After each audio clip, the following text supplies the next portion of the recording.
छैठक नाम सुनिते हर बिहारवासी के मन खुशी से रोमांचित भ उठैया। आओ सुनाबी एही भाव में नवोनाथ जी द्वारा रचित मिथिलाक बेटी पुष्पम के आवाज में सुंदर सन छैठ गीत। प्रस्तुति एपी प्रोडक्शन दरभंगा।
राना मैया होइयो सहाय, राना मैया होइयो सहाय। ढाकी उठेलो साँझ भिन सरवा, देव हम अर्घ चढ़ाय, देव हम अर्घ चढ़ाय।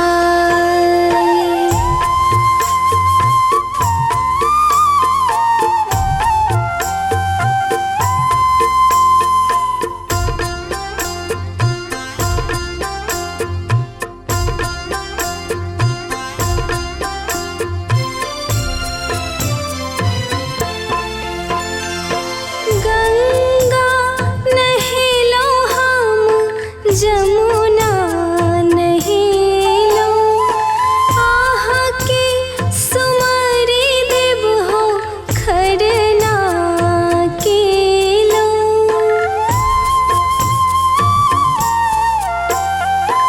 गंगा नहिलो हम जमुना नहिलो आह के सुमरी देव हो खरना केलो। ढाकी में ओरिएलो फूल फल हरिया, राना मैया होइयो सहाय, राना मैया होइयो सहाय। केलो हम छठी के बारतिया, राना मैया होइयो सहाय, राना मैया होइयो सहाय।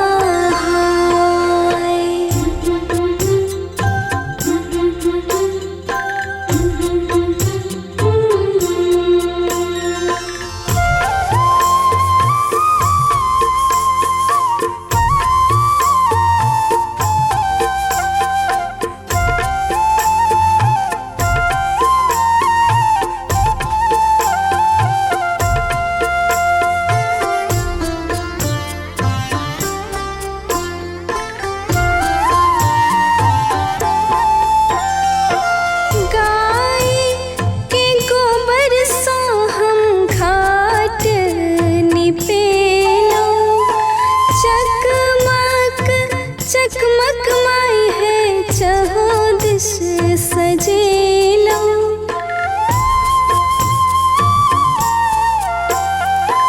गाय के गोबर सो हम घाट निपेलो। चकमक चकमक माई है चहुँ दिश सजेलो। ठकुआ पकेलो भर दोपहरिया, राना मैया होइयो सहाय, राना मैया होइयो सहाय।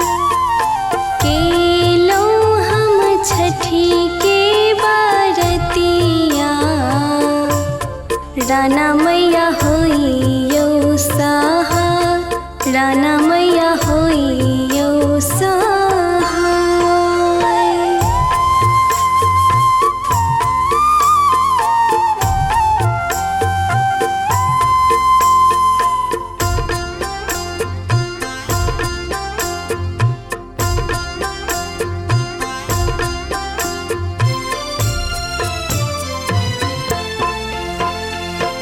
पहिल अर्घ देव स्थान चल सूरज के, दोसर अर्घ दीनानाथ देव हम गीते।